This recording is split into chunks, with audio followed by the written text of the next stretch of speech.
का दूध है जो जितना पिएगा उतना दहाड़। हमारी बात साथियों देखिए कड़वी है लेकिन सच्चाई है, क्योंकि मैं अपनी बात नहीं कर रहा हूं, मैं बुद्ध और बाबा साहेब की बात कर रहा हूं। और इसलिए अधूरा ज्ञान या अधूरा काम बहुत ही घातक होता है, बहुत ही घातक होता है। ना आपको जीने देता है ना आपको मरने देता है। ये सत्यता है, जीवन की सच्चाई है। अगर किसी चीज के बारे में अगर अधूरा ज्ञान है तो जान लीजिए को बहुत ही कष्टदायी होगा। अगर शांति सभा हुआ, सही रूप से हुआ, तो मैं बहुत साधुवाद कर रहा हूं यहाँ के गांव ग्रामवासियों का, सबका, या जितने लोग। अब साथियों मैं इतना कहना चाहूंगा, मेरा उद्देश्य क्या है या हम सभी लोगों का उद्देश्य क्या है। आखिर हम सभी लोग बुद्ध बाबा साहब के रास्ते पे चलकर आपके यहाँ कुछ विचारधारा देने आए हैं या आप लोगों के बीच में आए हैं, तो क्यों आए हैं? या इसमें से तमाम साथी ऐसे हैं जो बाबा साहेब बुद्ध की बातों को समझ रहे हैं, तो जो शांति सभा का आयोजन किए। नहीं कभी यहाँ पर शांति सभा का आयोजन नहीं होता, श्रद्धांजलि का कार्यक्रम नहीं होता। तो बाबा साहेब डॉक्टर बी.आर. अम्बेडकर जी की एक बात है, आगरा में वो लास्ट स्पीच दिए थे साथियों, लास्ट स्पीच दिए थे। इसके बाद बाबा साहेब चल बसे। उन्होंने कहा था कि मुझे पढ़े लिखे लोगों ने धोखा दिया। उनका एक शब्द है कि पढ़े लिखे लोगों ने धोखा दिया, क्योंकि साथियों आरक्षण का फायदा या सब चीज का फायदा सबसे ज्यादा कौन उठा रहा है? पढ़ा लिखा। नौकरियां कौन पा रहा भाई? पढ़ा लिखा। या कोई चीज पा रहा, किसी पद पे जा रहा है तो कौन जा रहा है? पढ़ा लिखा। और सबसे ज्यादा फायदा तक कौन उठाया? पढ़ा लिखा। हमारे गरीब भाई उठा नहीं पाए, हमारे मजदूर भाई उठा नहीं पाए, हमारे जो शोषित असहाय लोग थे, वंचित लोग थे, वो लोग ज्यादा नहीं फायदा उठा पाए। उठाया कौन? पढ़ा लिखा। तो जब अगर पढ़ा लिखा उठाया, लेकिन साथ में तमाम ऐसे लोग हैं जो टीवी बीवी में खो गए और अपने गरीब भाइयों को पढ़ाने के लिए आगे नहीं बढ़े, उनके दुख सुख में आगे नहीं बढ़े। बाबा साहेब जी ने जो उनको आगे बढ़ाने का काम किया, लेकिन वो लोग दिशा से भटक गए और अपने समाज के लोगों को बढ़ने का काम नहीं किए। तो यही धोखा हुआ कि उनकी बदौलत तो वो बन गए, लेकिन जो बेचारे नहीं बने हैं उनको बनाने की कोशिश नहीं की। तो यही धोखा हुआ। तो इसलिए सबका दायित्व बनता है, ज्यादा दायित्व पढ़े लिखों का बनता है, क्योंकि आज कुर्सियों पे अगर वो बैठ रहे हैं या तमाम वेतन पा रहे हैं या ऐसे ऐसे पोजीशन पर हैं, तो बाबा साहेब जी की बदौलत है, संविधान की बदौलत है। नहीं तो उस स्थिति में ना होते। तो अगर बाबा साहेब जी की बदौलत लोग बढ़ रहे हैं तो सबका दायित्व बनता है डॉक्टर साहब, हमें लोगों का नहीं, सबका दायित्व बनता है कि अगर उस पथ पे जा रहे हैं तो उनके मिशन को आगे बढ़ाना और निस्वार्थ भाव से आगे बढ़ाना सबका दायित्व बनता है। मैं कई कई गांव में जाता हूँ साथियों, मैं एक चीज देखता हूँ, मूर्ति तो लगी होती है, जैसे यहाँ भी लगी है।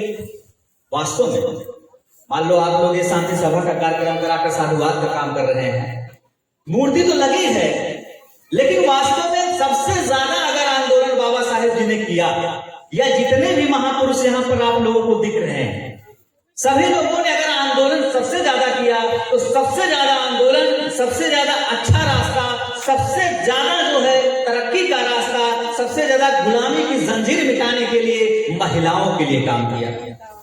सबसे ज्यादा साथी महिलाओं के लिए काम किया। और बाबा साहेब जी ने नारी सम्मान का अधिकार दिया। राष्ट्रपिता ज्योतिबा फूले और माता सावित्रीबाई फूले, माता फातिमा से उस्मान शेख जी के साथ मिलकर शिक्षा का पहला विद्यालय 1848 में पुणे में खोला गया। तो जब बाबा साहेब जी ने महिलाओं को, जबकि साथियों महिलाएं पैर की जूती मानी जाती थी, बच्चा पैदा करने की एक मशीन मानी जाती थी, लेकिन उन सब त्रुटियों को तोड़ते हुए, क्योंकि नारियों को शिक्षा का अधिकार नहीं था, तो बाबा साहेब जी ने संविधान के पन्नों में नारियों की शिक्षा का अधिकार दिया। मैं क्यों ये बात कह रहा हूं? क्योंकि मूर्ति तो लगी है बाबा साहेब की, या आप लोग मानते हैं, लेकिन सबसे ज्यादा पाखंड अगर हो रही है तो हमारे देश की महिलाएं होती है साथियों। बहुत अफसोस होता है, 90% महिलाएं, जबकि 100% महिलाओं के लिए बाबा साहेब जी ने पूरे भारत की महिलाओं के के लिए काम किया, लेकिन 90% महिलाएं हैं जो बाबा साहेब की विचारधाराओं को नहीं अपना पा रहे, उनको सिर्फ मूर्ति के रूप में पूजने का काम कर रही हैं। बहुत अफसोस होता है कि नहीं होता? ये सत्यता की नहीं है, ये सत्यता है कि नहीं है? क्योंकि आज जब हम किसी महिला से अगर हम बात करते हैं, अगर ये मूर्ति बाबा साहेब की लगी है, अगर कोई उंगली तोड़ दे तो शायद पुरुष पीछे रह जाएंगे, महिलाएं पहले में आई नहीं है, कहीं कौन दजरा को खबरे बाबा था कंगुरिया तोड़े थे, तब पता है ना, तुरंत कहीं कौन दजरा कूद रहा होगा, तुरंत पकड़ के इतना मारा कि दोनों कोनो जवाब ना। लेकिन जब विचार की बात आवत है तो मामला काटा है ना? मैं क्यों कह रहा हूं? क्योंकि इसी में से तमाम महिलाएं ऐसी होंगी, मेरा किसी से किसी का दिल दुखाना नहीं है ना, क्योंकि आप लोग मेरे अपने हैं, आप लोगों के मैं समाज का, आप लोगों का बेटा, आप लोगों का भाई, बहुजन समाज का, तो इसलिए मैं ज्यादा कह रहा हूं। क्यों कह रहा हूं? क्योंकि आप लोगों से कोई मेरा वो नहीं है, आप लोग मेरे अपने हैं। ये मेरा जो बैठा है मेरा पूरा परिवार अपना है, ये बहुजन समाज के लोग मेरे अपने हैं। तो इसलिए मैं कह रहा हूं कि जब बाबा साहेब जी ने कहा कि जो है महिलाओं के लिए सब कुछ किया, जिनको जान लीजिए महिलाओं को कितनी गुलामी भरी जिंदगी जीनी पड़ती थी, वाकई न शिक्षा का अधिकार था, न कपड़ा पहनने का अधिकार था, न जो सर जो उठाकर चलने का अधिकार था, तमाम त्रुटियां ऐसी थी। महिलाओं को पैर की जूती ही समझा जाता था, सिर्फ पुरुष को ही प्रधान समझा जाता था। सत्यता है ना? इतिहास के पन्नों में आप लोग देख लीजिए कि यहाँ तक कि लड़कियों को लोग पढ़ने नहीं जाने देते थे, कहते क्या करिए, पढ़ के गोबरत करिए। आज वो स्थिति होती, जितनी महिलाएं बैठी हैं, अगर कोई पदों पे गया होगा तो आज वो स्थिति होगी, गोबर ही करना पड़ता। लेकिन धन्य है बाबा साहेब, धन्य है देश के महापुरुष, जिन्होंने आपके लिए अच्छा काम किया, और आप आज साइकिल से लेकर हवाई जहाज चला सकती हैं, प्रधान से लेकर प्रधानमंत्री बन सकती हैं, राष्ट्रपति बन सकती हैं। तो अब आप बताइए, जब आप इतनी ऊंचाइयों तक पहुंच सकती हैं, तो क्या बाबा साहेब के विचार को नहीं मानना चाहिए? प्रश्न उठ रहा कि नहीं? लेकिन नहीं, एकदम नहीं माने। क्यों नहीं मानते हो? सुनो, हो सकता भाई मानती हो, मैं नहीं कर रहा हूं, लेकिन एकदम नहीं मानती। पूछा कैसे? अब एग्जाम्पल दे दे। देखिए, बाबा साहब की मूर्ति लगी है, बुद्ध जी की मूर्ति लगी है, बुद्ध जी और बाबा साहेब डॉक्टर B.R. अम्बेडकर जी ने 14 अक्टूबर 1956 को नागपुर दीक्षा भूमि में करोड़ों लोगों के बीच में 22 प्रतिज्ञाएं जोड़े हैं और बुद्ध धर्म को स्वीकार किया और करवाया, है ना? तो अब आप बताइए, अगर 22 प्रतिज्ञाएं बाबा साहेब दे दिए हैं, बाबा साहेब का जो मिशन है, इसमें से कितने लोग मानते हैं? एक को प्रतिज्ञा हम लगा के नहीं मानत होगा, सही गलत है? आप मानती हैं, सही मानती हैं, चलिए अच्छी बात है। तो मैं ये बता रहा हूं, देखिए, जब बाबा साहेब डॉक्टर B.R. अम्बेडकर जी ने जांचा परखा, कहा कि महिलाओं का उत्पीड़न क्यों हो रहा है, जैसा कि डॉक्टर साहब जी ने खुद कहा, एक महिला के लिए महिला ही जिम्मेदार है। क्यों? डॉक्टर साहब जी ने कहा कि एक महिला के लिए महिला खुद जिम्मेदार है। कैसे? जब आपको रास्ता बाबा साहेब जी ने दे दिया, विचारधारा दे दिया, 22 प्रतिज्ञाएं, अभी हम पूछे 22 प्रतिज्ञाओं में से अगर कोई पढ़ा लिखा भी यहाँ पर होगा तो कम बता पाएंगे। क्यों सर जी? सही कह रहे, गलत कह रहे हैं? और जब तक साथियों हम बाबा साहब के विचार को नहीं अपनाएंगे, तब तक ना मिशन पूरा होगा, ना बहुजन समाज का हित होगा।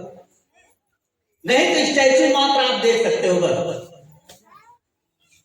और बाबा साहेब के बारे में अगर जानोगे तो बाबा साहेब ने डायरेक्ट कहा है कि मेरी मूर्तियों की पूजा ना करना, मेरे विचारधाराओं को मानना, लोगों तक पहुंचाना। लेकिन ज्यादातर लोग वह कहे कंगुरिया अगर टूट गया है तो सबसे ज्यादा आंदोलन करी है, तुरंत करी है, तुरंत कुल करी है। लेकिन जब विचार की बात आवत है तो 90% मामला कैसे? देखिए साथियों, मैं किसी धर्म की नहीं बात कर रहा हूं, लेकिन मैं जो बात कह रहा हूं बाबा साहब की बात कर रहा हूं। बाबा साहब डॉक्टर B.R. अम्बेडकर जी ने 22 प्रतिज्ञाएं दी। आप बताओ कैसे कहूं तो बाबा साहब के जाने वाला है?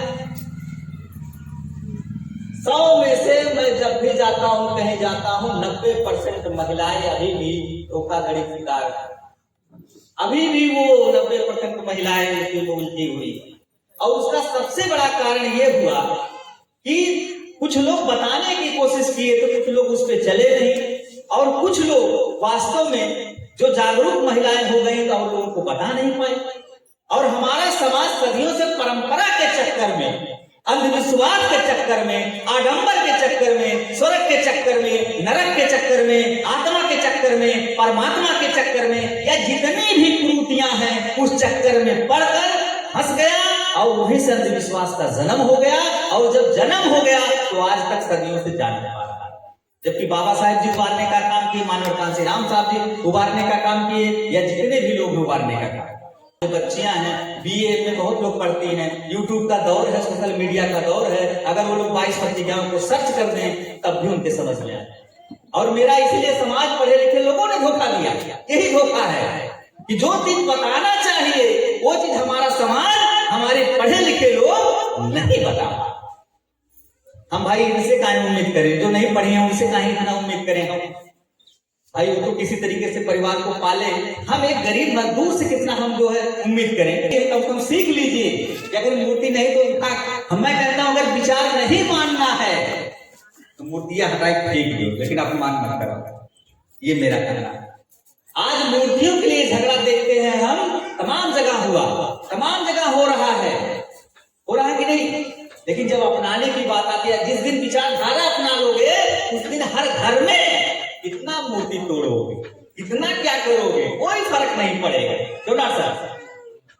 क्योंकि बाबा साहेब डॉक्टर B.R. अम्बेडकर जी जब इंग्लैंड में पढ़ रहे थे तो एक विचार था, साथियों में बताना चाहूंगा। इंग्लैंड में पढ़ रहे थे तो एक विचार था कि वहां लिखा था दीवार पर, और आप लोग जान रहे हैं कि बाबा साहेब जी से पढ़ा लिखा विद्वान इस धरती पे आज तक कोई नहीं पैदा है। इस धरती की मैं बात कर रहा हूँ, पूरे विश्व की बात कर रहा हूँ। इतना विकसित देश होने के बावजूद तमाम ऐसे देश जो विकसित हैं, लेकिन फिर भी बाबा साहेब जैसा विद्वान आज तक नहीं कोई पैदा हो पाया, ना उतना शिक्षा कोई ले पाया। तो जब वहां विद्यालय के गेट पर लिखा था, एक चीज लिखा था कि महापुरुष नहीं मरते, महापुरुष नहीं मरते। लेकिन बाबा साहेब जी को ये चीज गमारा गुजरा, तो उन्होंने उसके नीचे लिखा कि महापुरुष मरते हैं अगर विचार मर जाते हैं, अगर विचार मर जाते हैं। समझ रहे हैं? तब जब हेड टीचर आए वहां इंग्लैंड के, तो उन्होंने कहा यहाँ पर आप गेट पर इसके नीचे ये क्यों लिख दिए लाइन? तब बाबा साहेब जी ने कहा कि सर मैं इसलिए लिख दिया कि जब तक हम विचारधाराओं को अगर अपनाएंगे, जब तक उनके विचार महापुरुषों के हम लोगों के बीच में रहेंगे, तब तक जिंदा रहेंगे। और जिस दिन किसी की विचारधारा मर गई उस दिन वो जीते जी मर गए। ये सब आज बाबा साहेब को लोग क्यों अमर कहते हैं, अमर रहे, अमर रहे? क्योंकि उनकी विचारधारा लोगों के अंदर कहीं ना कहीं प्रवाहित हो रही है, चाहे 10% लोग अपनाएं, चाहे 5%